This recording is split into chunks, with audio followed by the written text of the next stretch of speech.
Okay, so again, I just want to preface with this that this is like a rough draft. This may as well be written on a napkin, like estimates and like guessing ballpark. Even though I have almost all of my receipts, I can account for majority of this. I know that my math is probably off, even though I have used the formulas. There are probably things that are double counted by accident, not big things to where it would like really throw me off, but there are probably some areas where things are double counted or not counted at all. So just take this with a grain of salt. It is in general what I have spent and what it has cost me just for California and on. Like I won't even talk about rounds because I've lost count of like what round I'm on. But California and current, right? So first, what my fertility center did was during the initial consultation, I had maybe like 3 or 4 calls with the different departments to kind of answer questions, give me like an orientation, give me the rundown. And the last call that I had was with the billing department, and they forwarded me all these attachments via email ahead of time on what everything was going to cost, the different packages, my options, what I would need to handle before starting, and the costs, how much it would be if I did it with that. Like they gave me the breakdown for everything. So this first part here is derived from those initial emails and what I, in my head at the time, thought I was going to need or at least consider. So the fertility, well, let me say this. Everything that you see that is highlighted in light green, that means that I paid out of pocket for. So light green is already paid. The darker green are the costs that were out of pocket and not covered by insurance and not something that I wanted to charge to my fertility benefit of $15,000. Because again, just for the newbies, my employer has a very wonderful benefit that is a maximum of $15,000 for fertility treatments. That is a lifetime $15,000. So if you use up all the money, let me just spell it out. If you use up all the money, it doesn't matter if you're there 10 years, 20 years, whatever, you're not getting another $15,000. That is a lifetime max. It does not matter if you quit and then get hired on. That is a lifetime max. You will not get that benefit again. That's it. And then within that $15,000, you should be strategic with it. Like the only people who are going to break that down for you and like kind of let you know that before you run wild and spend all your money is the fertility liaison that comes along with that, which is Win Fertility for me. So I found out first that I had this benefit through my employer. The second step was calling the other benefit, which is Win Fertility. They're the liaison. They communicate between my health insurance and the doctors and me. They kind of like break things down in layman's terms, and like they just help with things that people don't really talk about all the time. For instance, the medication is technically not covered by my insurance. But if I wanted to, I could charge the cost of medication to my $15,000 infertility bank. However, if you do that, it's at a higher cost, and it would quickly eat up that $15,000 because that insurance would charge like astronomical, twice, thrice as much for that medication, versus if I were to just pay for it out of pocket, it's almost a third as much.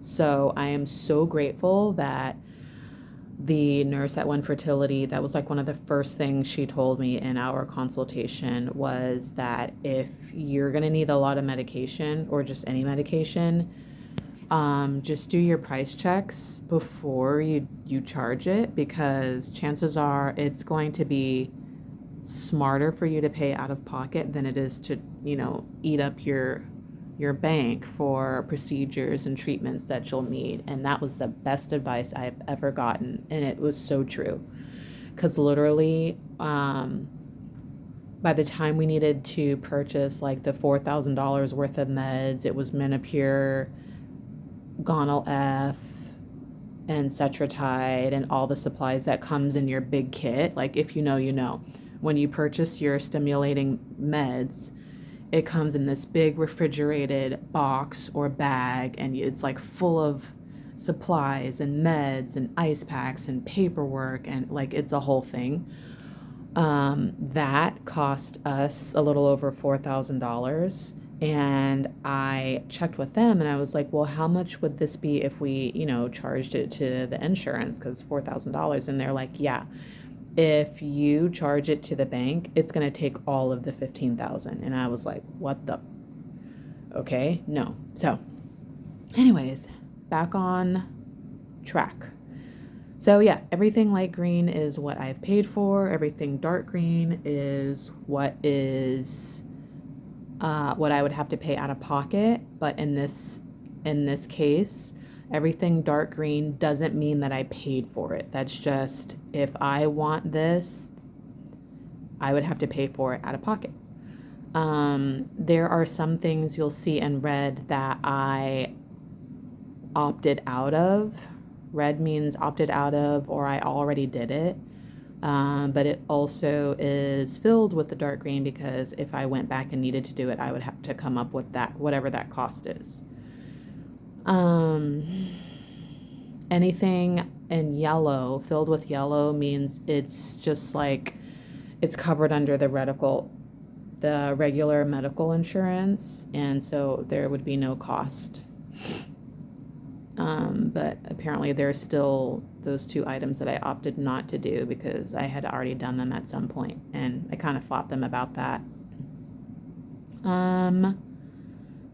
And then like the next part where it talks about outside monitoring, again, this whole grayed out section is kind of obsolete because I did not go this route. Again, my initially thought process was, I'm going to find a clinic here that will do my monitoring. And monitoring means during the path to retrieving an egg, every 2 to 3 days, I will need my blood drawn to check my hormones.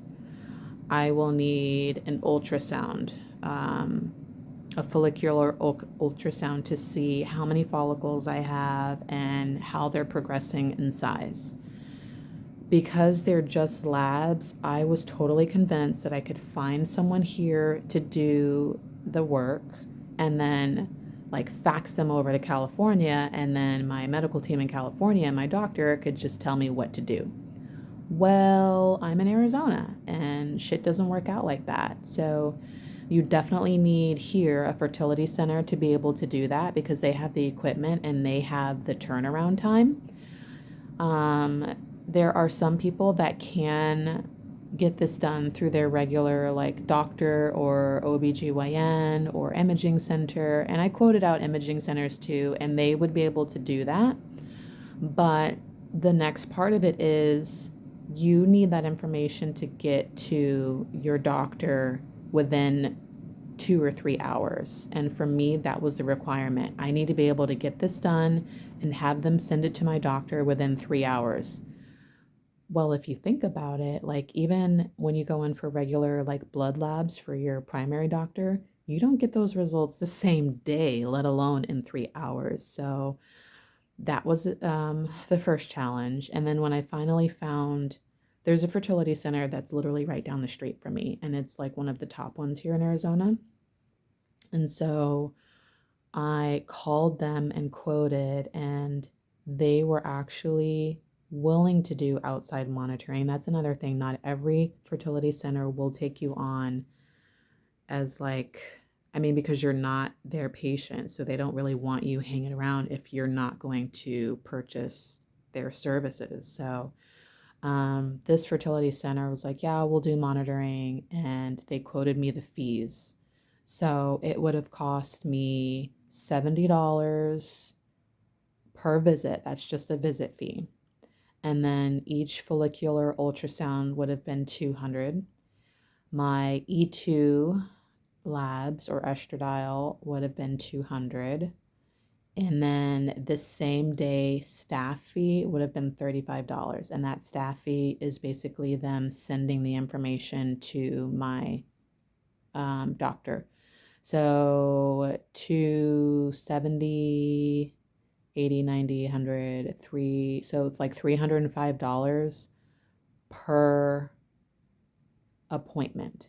And again, the labs or the monitoring appointments are every 2 to 3 days up until egg retrieval. So it's very possible that you have 3 or 4 appointments before your egg retrieval. And there are times where I definitely had 4. So that would have been 4 times $305 every single time. And that's just for one cycle. I don't know. Like I said, I might be on like egg retrieval cycle 5 or 6. So 6 cycles times 4 visits. Can you imagine how much that would have been just because I didn't want to drive? Let's do the math really quick. Seriously. So, calculator, where you at? Calc. So, all right. So I said 305 per appointment. Just to be safe, we're going to say it's going to call for 4 appointments. So that's times 4. So let's say per egg retrieval cycle, that's $1,220. I have had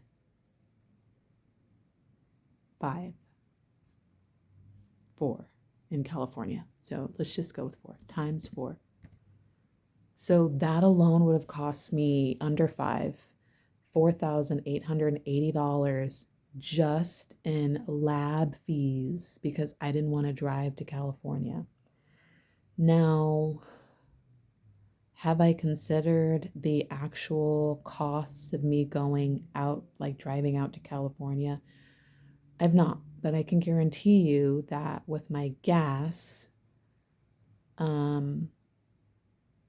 like my gas has not been $4,000 or $3,000 or $2,000. So that's pretty much all that I'm paying for.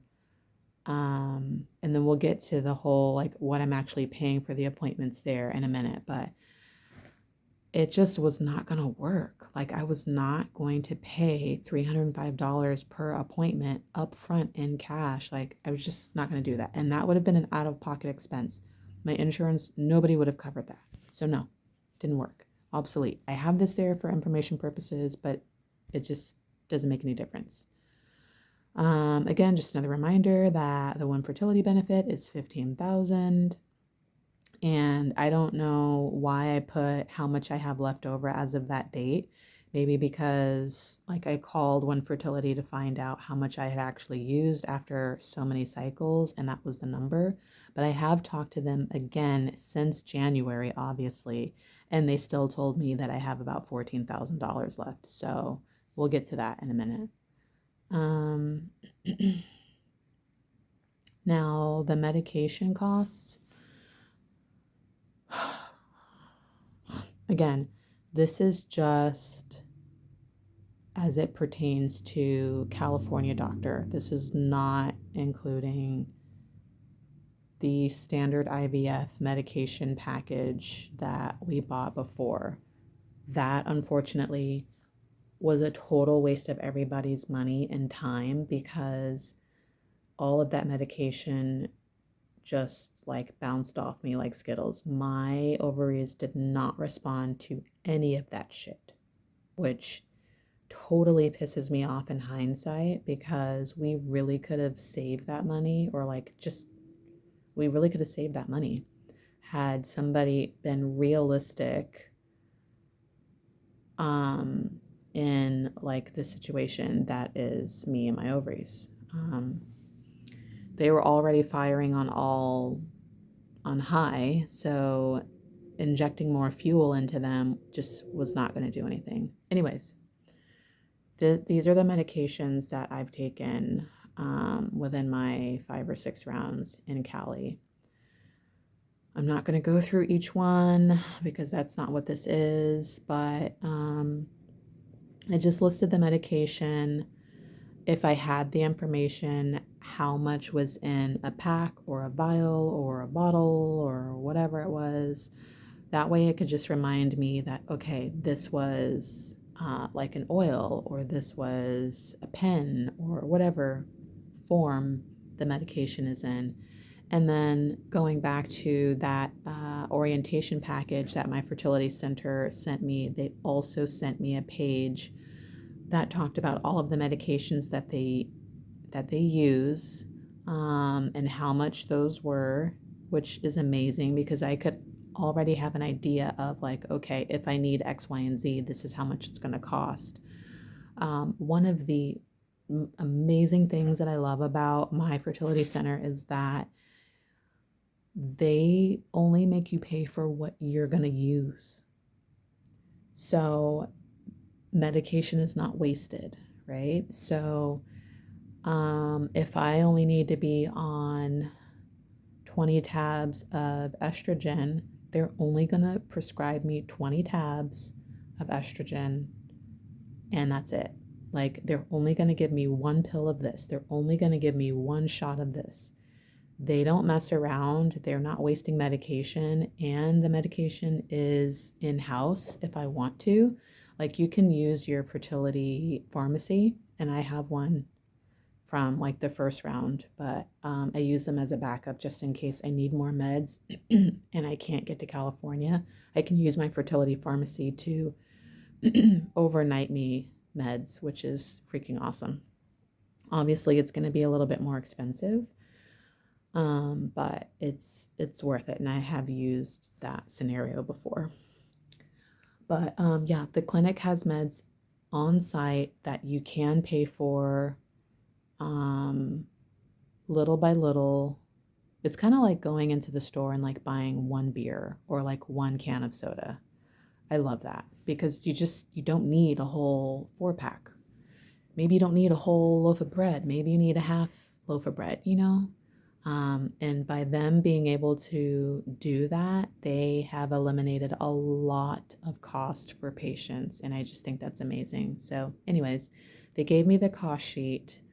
And then I put my actuals, like how much of each medication I actually needed at that time and how much it cost me. So far I've spent about $2,000 in meds for exactly what I needed for several egg retrievals and now a transfer, which, yeah, that's pretty amazing.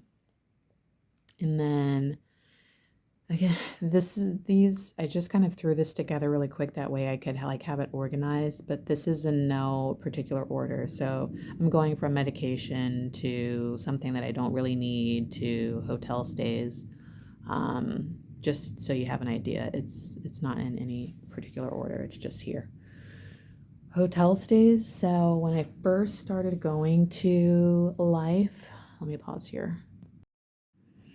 When I first started going to my fertility center, because I didn't know the ropes, I didn't know how things were going to go, I had not imagined that I would eventually be doing turnaround trips. I didn't imagine that I would be doing so many appointments and trips. So I say all that to say when I first started, I was getting hotel rooms for monitoring appointments, not even for procedures necessarily, but just the monitoring appointments. And that lasted how many times? So twice in October. And then, yep, I was doing it in November. My first egg retrieval was, oh yeah, my first egg retrieval was in October, 28th. Was that right? I remember everything happening so fast because I went in for my first appointment and then they're like, oh, you have big follicles already and we want you to come back. And then when I came back, they're like, oh, whatever the story was, I don't remember. This is about money, so I'm not gonna like take too much time. But so October, I got hotel rooms, and then in November, obviously, I got hotel rooms, and then by the time like Christmas came around, probably right after my birthday in November. I don't remember what happened, but that me. Oh, I was in school too. That's what it was. I was in school and I had to start figuring out how I was going to get back home for class the same night. So November was probably when I started doing the turnaround trips because I also couldn't, like, I didn't want to keep spending money on hotel room that I was only in for a few hours that I would go to sleep because I would drive and I wouldn't get to my hotel until like 6, 7, 8 o'clock, and then I would go straight to sleep, and then I would get up and go to my appointment before checkout, and it was just like I was just paying to go to sleep, and I was like, I have to figure something else out. So, anyways, these are all my hotel stays thus far. May obviously was for my transfer. Some of those were for my retrieval. One of those was for my ovary rejuvenation procedure. So I've spent under $1,000 in hotel stays, which is pretty dang good. The deductibles portion of this has been what has made me absolutely furious. Absolutely furious because, and this is a whole long story. Let me just get it out of the way because I'm almost done, okay?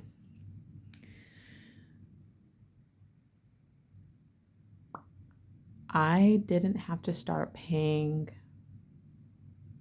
for my appointments until this year.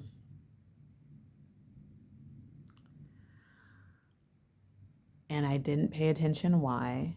I didn't pay attention to why, but I didn't really get I didn't start going to my appointments and they were telling me, "Oh, you have this to pay, you have this to pay," until this year. And even this year when they started it, it was like just a little bit. And I was like, "Oh, okay." Like copay or whatever. Like I just didn't question it. Like, okay. What I've come to understand is that from October when I started until like the beginning of the year, I wasn't paying for anything for these appointments because my medical insurance deductible had been met in 2022.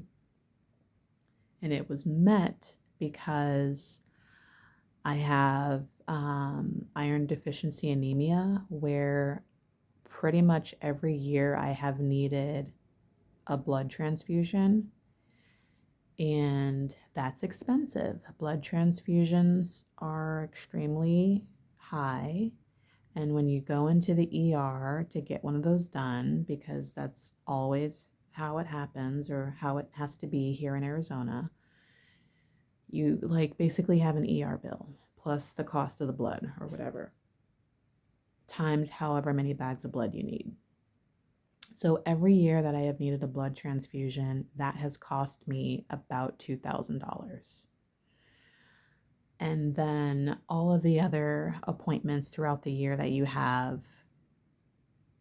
on top of that. Well, my annual transfusions were helping me to meet my deductible almost immediately at the beginning of the year. I found that out like later.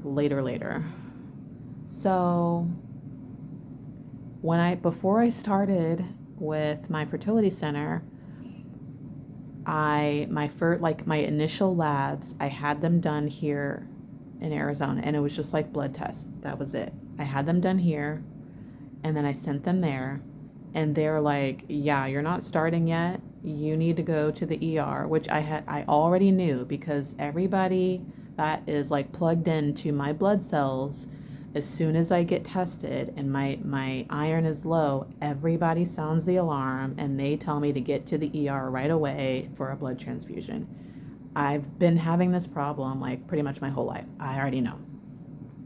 So California is like, you need to get to the hospital, have a blood transfusion. I'm like, cool, I'm gonna go get a smoothie first because I know that they're gonna keep me all day. Like, I just know how this goes. So when I did that cost me $200 to $2,500, and that made my deductible met. So by the time I started in October, I didn't have to pay for shit except gas and not even medication, because like my first couple appointments, they're like, yeah, we understand what your situation is. We're not going to give you any medication because your body doesn't need it. You're full of hormones already. Like, your body's doing its own thing. So I was like, cool. I didn't have to pay for anything but gas in my hotel room and food. And I was packing my own lunches and shit. So fast forward to this year, where I'm having to pay little bits here and there. I didn't understand why, but I didn't question it. I didn't look into it. And then, like here recently, the last 4 months or so, when the bills started getting higher, I'm like, I don't understand why I'm getting the bills. Like, did I run out of my $15,000? Like, I just did not understand how all of that was like plugged together and like what was happening. In my mind, I thought that, because I had done so many appointments and so many failed egg retrievals and all of this stuff, that they were charging it to my $15,000 and that it was finally exhausted. And that's why I was getting these big bills. But come to find out, they kept calling them deductibles. The billing department at my fertility center, they kept calling them deductibles. I'm like, I don't know, like, why are you saying that? So I had to call I think I called, who did I call? Ghostbusters? No, I called One Fertility and my health insurance company to find out like what is happening. And One Fertility is like, oh yeah, you still have your full benefit. And I'm like, then why aren't they sending the bills to you guys to pay for this? I don't get it. Come to find out that I have to meet my medical deductible before my extended benefit kicks in. I had no idea. I've been doing this all this time and I did not know. It just has always been working out for me. So this year, I vowed not to have a blood transfusion because that shit is expensive. Like, I'm literally still paying for previous year's blood transfusions. Like, when I say it's a solid $2,500 a year for like a bag of blood for me, it is. Again, plus all of the other everyday medical bills that you have. I said that I was not going to do a blood transfusion because I could use that $2,000 that I would normally spend on the PRP treatment, which is the platelet-rich plasma ovary rejuvenation treatment, which costs $2,000. So I said, I am going to do everything that I can to make sure that my anemia is under control. I'm going to take my supplements, I'm going to take my vitamins, I'm going to eat well, I'm going to do everything that I can to make sure that I don't have to go to the ER this year. Like, I'm not doing this again. Well, I didn't know that that was going to come and bite me in the ass, because now this year my medical deductible has increased from whatever the hell it was, 3,400 to 38, like a little over 3,800, which for me, I freaked out because that's like you're approaching $4,000, but it was only, the difference between last year's and this year's deductible wasn't that much, but still, I'm like, are you kidding me? So without that $2,000, $2,500 help to get me to the finish line, I had almost $4,000 of a deductible that I needed to meet before anything else would kick in. And I didn't know that. That's why I was getting all these bills. So that. The other thing that screwed me was I look forward to the beginning of the year because my HSA account starts over. And that is my health spending account or health savings account, whatever. It's my money out of my paycheck, tax-free, that goes towards medical things, right? Which I absolutely love. I love that because I would not be able to do a lot of things without that. And that's outside of infertility.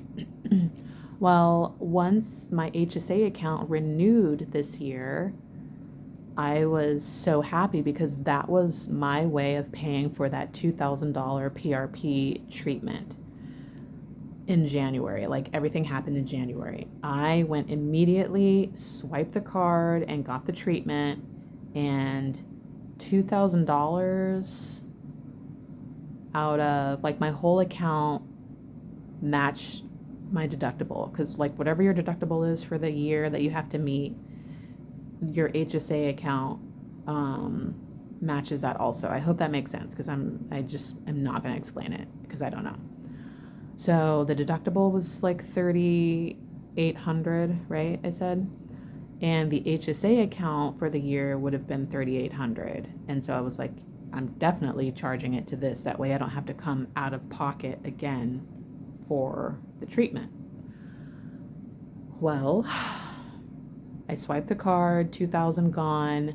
I'm also still making medical payments to Mayo Clinic for my surgery, to Banner for my past, what do you call that? What did I just say?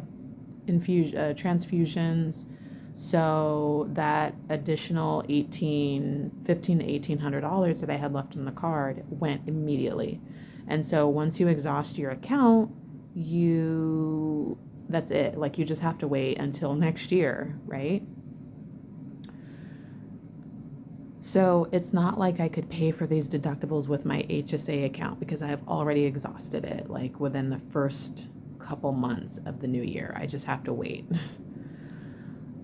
So that's where things start getting really, really hairy and sticky, because I'm having these huge bills for my appointments to meet my deductible, on top of the little bit of medication, which again is still reasonable, but the medication was like upwards of $200 and $300 once it got really good, once I was on a roll, on top of like everyday life here at home.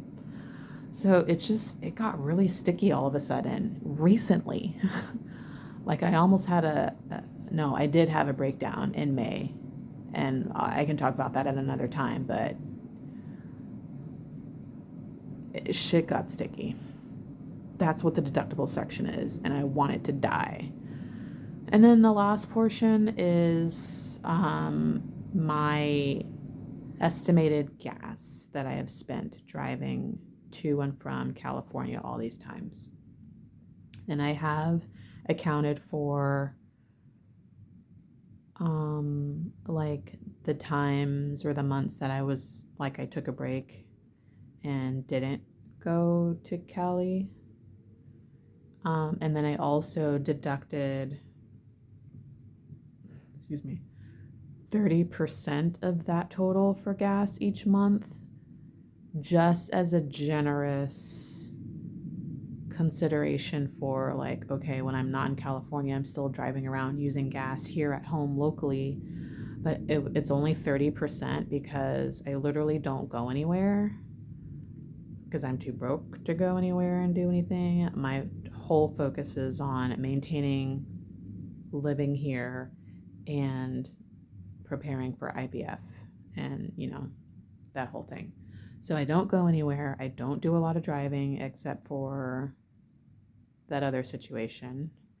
And my office is like 10 minutes away from here. So I deducted 30% just on the account of that, right? But majority of my driving during the months where I'm monitoring and like prepping for an egg retrieval or transfer is like me driving to Cali. So it's about $1,600 that I've spent in gas from October to May, the middle of May, which is not so bad because honestly, California gas has been cheaper than Arizona gas, and I don't understand that shit, but I get so excited to cross the border and like get gas because it is leaps and bounds cheaper there. I don't know why, but yeah. So yeah, that is the rough draft of like my costs. I'm exhausted. I didn't think that it was going to take this long, and none of that probably made sense, but I hope you have an idea. I'm going to edit the heck out of this and like try to make it make sense and not as long and hopefully helpful to someone out there. But yeah, that's about what I have paid thus far. Either paid or I'm in debt. Oh, so let me go back. So total paid out of pocket, not touching my 15,000 fertility benefit, I have paid so far, or I'm in debt, $14,714.10. So from October to mid-May, I have spent 14.7 thousand. So I'm just going to let that sink in, and I'm going to call it a night. Because believe it or not, I still have about $800 in deductible that they still want from me right now before my next appointment, which could be any day now. And guess who doesn't have that? Anyways, I'm exhausted. I hope you got something from this, but yeah, that's what it's costing.